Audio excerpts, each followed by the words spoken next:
Hello everyone! So kung ikaw ay gamer or live streamer is dito ka na bumili ng coins dito kay Coco Coin. So maglagin lang tayo dito kay CocoDP. I-click lang po itong image ng tao. So log in to Google lang ang gawin ninyo. So ayan, successfully log in na po tayo. Then tayo ay mag-order na ng Coco Coin. So i-click lang po natin itong Coco Coin. Ayan, meron na kasi akong laman dahil nag-recharge na ako nung nakaraan. I-click lang natin itong recharge.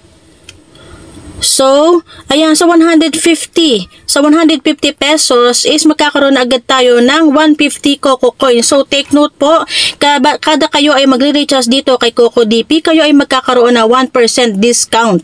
So, i-click lang natin ang buy now. And then, i-click lang natin ang payment method. Dito, i-click natin kung GCash or Paymaya. And then, itong buy now.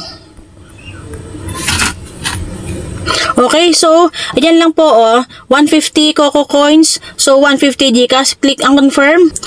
So, ayan, na-complete na natin, nagkaroon na po tayo ng 150. Naka-order na tayo kay Coco Coin and then, complete na siya. Ayun, nadoble na dahil meron laman ito kanina. So, ayan, payment successful na tayo. Then, i-click naman natin itong profile.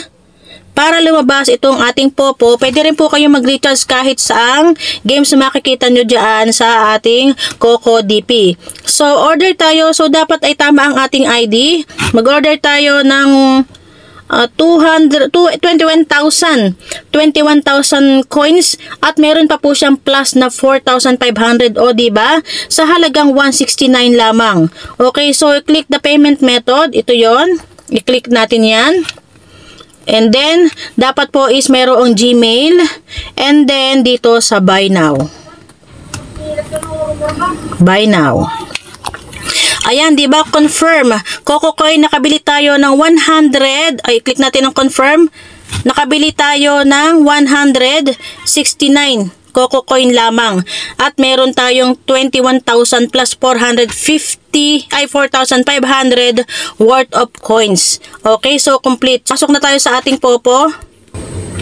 So, ayun. Meron na tayo na 25,560 coins. Coco Coins, diba? So easy. So dito na kayo mag-recharge kay Coco Coin dahil every recharge ay mayroong 1% discount na hindi natin makikita or hindi natin basta-basta makukuha sa Popo. Dito ay laging mayroong discount. Kaya ano pang hinihintay ninyo? Dito na kayo mag-recharge sa Coco Coin.